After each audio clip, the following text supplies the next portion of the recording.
Good afternoon, everyone. Thank you very much for joining us this afternoon on this rather cold and wintry Melbourne day. Welcome to everyone. We're here in our second series of our Honan webinars. I'm really excited to be given the opportunity to present on today's topic. I'm joined by Brad Timmins, our head of client engagement, and Poppy Foxton, our head of claims, both nationally here at Honan's. Today we're going to take a bit of a looking at taking through an overview. We're going to look at the impacts of the current environment and the implications of the insurance implications of changing alternative operating changes to a lot of our clients' businesses, and looking at some context of what the trading environment has brought on by that, the insurance market, how that has implicated that. Brad's going to talk about the concept of business resilience, and Poppy's obviously going to look through some case studies and some real life examples.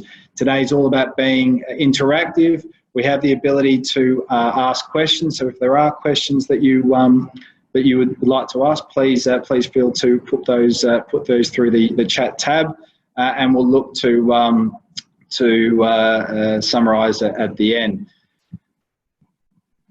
Looking at the panellists today and the pretty faces, as I said, Brad Timmins, our head of client engagement, and Poppy Foxton, our head of claims, and Travis Wendy's my name, and I run our corporate and risk solutions. So again, providing some context around the drivers of a lot of our clients and how their operating models have been altered. If we look at what's happening here in Australia and also what's happening in the broader global economy, a lot of these have been well publicised in the press through the fact that a contraction of GDP here in Australia is forecasted to occur halfway through the year. We're looking at expected peak unemployment of 10%. Record low interest rates are impacting a lot of businesses' ability to earn better yields through investment returns. And in talking to a lot of our clients, we have, the feedback we're seeing is that lower demand and cash flow are the real big issues that are impacting their business. And if we look, more broadly overseas, specifically in the US, the UK, and Europe, 1/3 of economic activity has been impacted through social distancing and lockdown laws.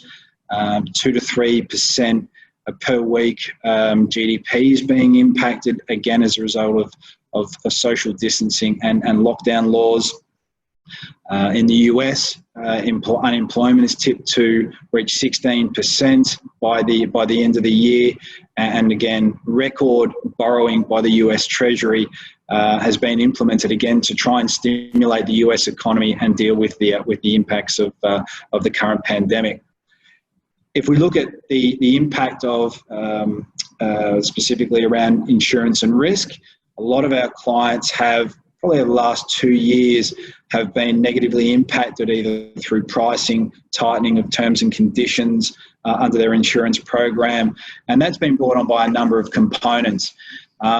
Looking at the claims frequency and severity of a lot of major cat events. We saw at the end of last year, towards the start of this year, the bushfires in southeastern Australia, where we're perennially hit by floods, cyclones, and windstorm event in northern Queensland, which is forced the insurers' hands to really make greater provisions to accommodate more frequent type of events, which as a result of that has led to weakening of appetites in certain sectors, not just property, but in certain fin lines as well, financial lines as well.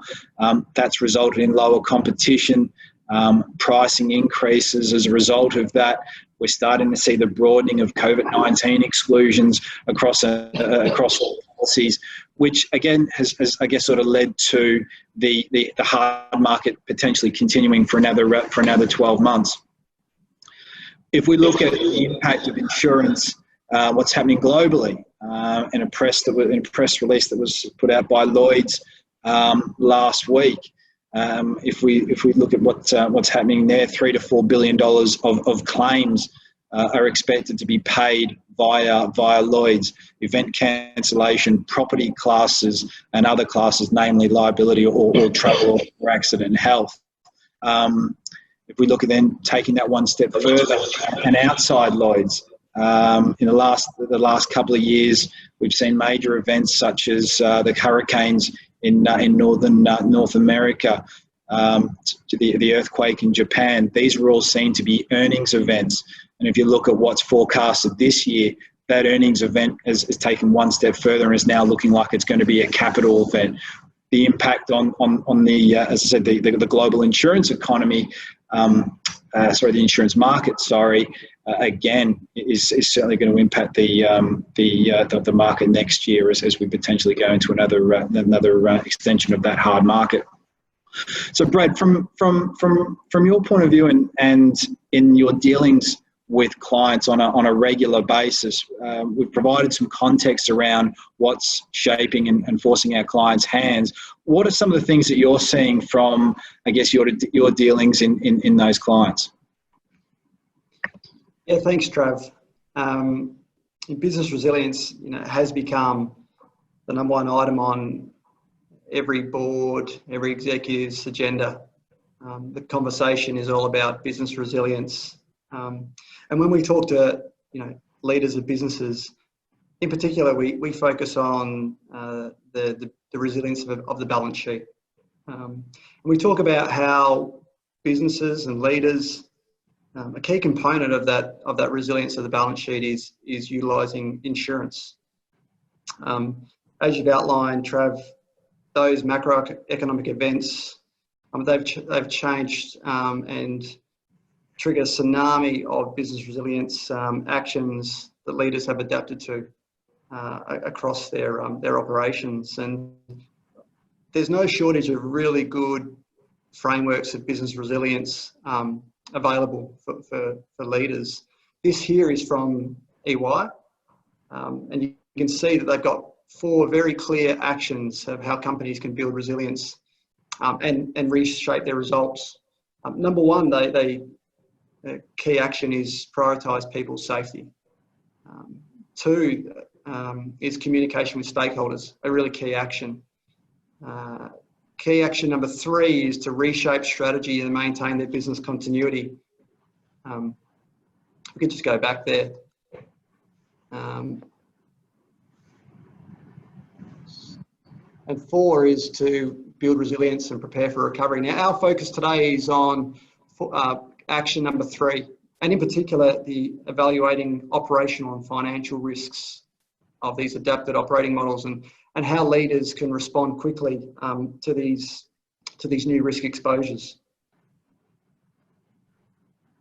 Now, let's consider some of the adapted operating models for these companies. Operating models have pivoted and they've created these new risk exposures. As Trav, you mentioned, cash flow, credit terms have changed, digital transactions, data management, new technologies. Companies have embraced new technologies into their environment. Zoom, Microsoft Teams, and Google Meet are just 3 of the platforms that companies have implemented into their new technology environment to create that communication.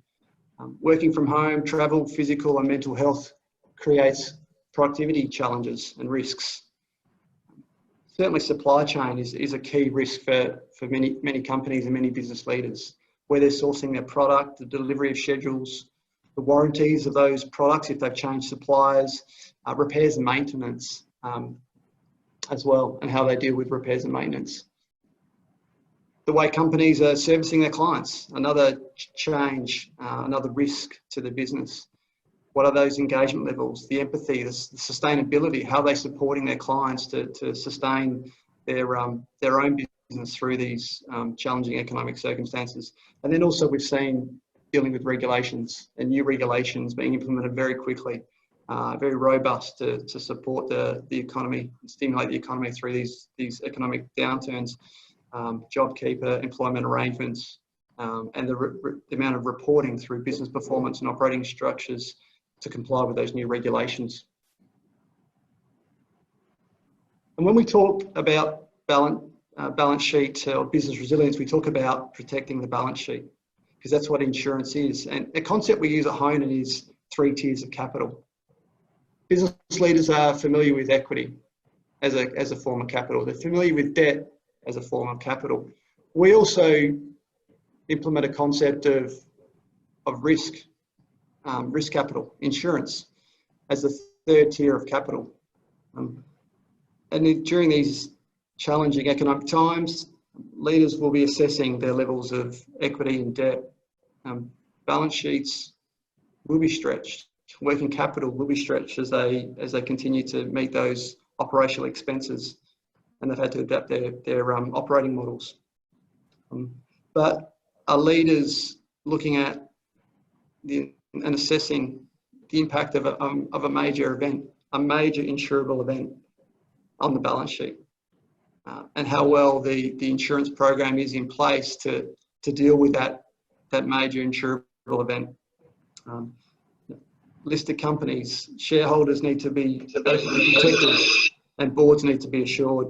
And leaders are stretched across a lot of things, but really important for all leaders of businesses is to look at insurance and their insurance programs as that third tier of capital.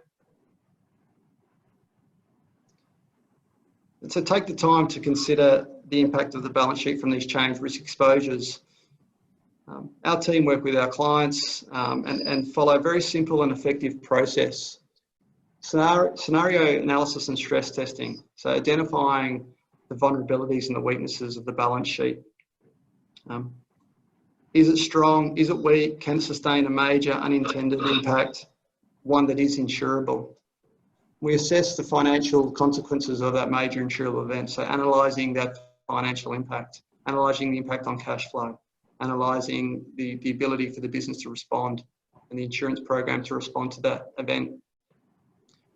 And when you've identified those changed risk exposures, ones that have a material impact on the balance sheet, engaging with business leaders and pivoting that insurance program to those emerging risks, those that are going to have the greatest impact on the balance sheet. And I'll just talk through an example of a retailer and look at a retail business in today's environment. 3 months ago, a lot of their revenue would have been generated through their traditional bricks and mortar stores. And the conversation of risk and insurable risk would have been focused on flood or fire or theft or water damage at those stores, so they continue to trade and the stock at those stores. If they've pivoted their business to an e-commerce business, 100% of their revenue is being generated by e-commerce, have they considered the cyber risks? Have they considered the data risks now that they're trading online? And it's important for business leaders that those insurance programs are pivoting and building that business resilience through the balance sheet. Brad, just one of the question that's been raised been asked by the audience, is going back to your previous slide. What importance does data play in the analysis and the scenario testing? Oh, it's fundamentally important. You can't manage what you can't measure, and so data plays that critical component to collect that. We know that businesses, as they've responded so quickly, they may not have all the data available at the time. Now, to get precise data won't take a long time, but orders of magnitude, if you can provide a reasonable level of data, it's certainly useful for us to then look at the insurance program and look at the balance sheet risks and start to implement some changes to the insurance program. Right. Thanks, Brad. So, Poppy, from your point of view in, I guess, sort of the day-to-day interactions that you have with a lot of your clients from a claims point of view, what are some of the insights and, I guess, sort of what are the learnings that you are seeing or hearing that you're able to share? Thanks, Trav and Brad, and it's lovely to be talking to everyone today. Feel free to jump in with any questions if you have any. But one of the things has been fantastic is to watch our clients evolve and innovate during this time in order to stay resilient. And a great case study is a number of Australian breweries and distilleries that have made the switch from exclusively producing alcohol to producing hand sanitizer. And they're doing it at World Health Organization standards. Now, they've actually been quoted as saying, it's really exciting for them. They're learning a brand new skill. It's from a whole bunch of perspectives, it's really clever of them. So first of all, from a brand perspective, it's obviously a real positive contribution to the community in this time, and it gets them in the news. But it's also a way of them adapting and continuing to remain relevant. From a claims perspective, the first thing that I think about is the impact of their insurance program and what would happen if a claim arose through the sale or distribution of hand sanitizer as opposed to alcohol. They've got a new product, they've got a new way of using their plant and equipment, they're teaching a new skill to their workforce, and they've got a new client base, being hospitals, charities, essential industries and services, as opposed to bottle shops and pubs. So that takes us to some of the key risks that then start to emerge and where we would come in as brokers and as claims professionals to identify those risks and then tailor the insurance product to make sure it's still fit for purpose. So moving on to the next slide, we've outlined some key risks that can emerge. The first being, Trav, do you want to move on? Thank you. And actually, there's an image of one of the hand sanitizers that Gin Distillery was producing. I mean, it looks fantastic. It looks like a fancy gin bottle, and they should probably print "Do not consume" on it. Otherwise, we'll have the likes of Donald Trump drinking it. But one of the first things that springs to mind is that the actual product and the service has changed. So the question we would ask is, does this still meet the definitions in the business activities as listed on the policy? If a claim was to arise and the sale of hand sanitizer as opposed to alcohol didn't meet those business activities listed on the policy, that could be a coverage issue. So one of the first things we do with our clients when they make this shift is to work with the insurers to redefine the business activities and extend them where possible. There's also obviously changes to the use of their plant, their machinery, possibly the location and the supply chain. And so that takes us into changes to contracts and supply agreements that they have with their end client. And as I said, they're moving away from pubs and clubs and bottle shops to providing to hospitals and government agencies and essential services. So there'll be different supply agreements in place. We would then go through with our client those new supply agreements and identify contractual indemnities, hold harmless clauses, and advise on how they may affect coverage under an insurance policy, and make any changes that we needed to that policy to protect our client. And if we couldn't, then to advise our client what those risks are that they're assuming within their business and can't transfer to their insurance policy. Aside from the breweries example, we've seen a lot of clients who are moving away from, as Brad outlined, the traditional physical sites and having an online presence. You can see from this slide that even before COVID, the growth in e-commerce sales has been considerable year on year. A lot of our clients already had a really strong online presence, and for some of them, they're taking the first steps into that domain. So the shift has been away from focusing on the coverage that they may have under an ISR, a business pack, a commercial property policy around the physical bricks and mortar, their plate glass, for example, to thinking about whether they have the correct coverage for cyber insurance. Some of our clients already have that cover, and it's about making sure that there's the right limits there, and that we tailor it if possible. Some of our clients, they don't have that cover because they haven't had an online presence. So it's about making sure that we are covering their risk as they take steps to become more resilient. Another issue that can arise is obviously a lot of stores have had to shut down. There are conditions in most policies around stores that are unoccupied or property that's unoccupied for a period of time. So we're working closely with our clients to identify any stores or any property that may be unoccupied and work with the underwriters to extend those conditions and allow some leniency to continue protecting our clients as they abide by the shutdown laws. Another issue that's come up for our clients is they may, for a variety of reasons, have decided to stop selling particular stock, but are instead holding that stock maybe for the next season. So in order to do that, some of our clients are using different off-site storage locations, either different ones than they previously used or are using them for the first time.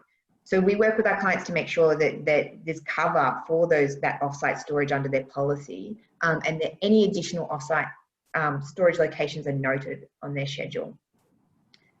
Bobby, just if I can just interject there a little bit, we've just had a question from a member of the audience.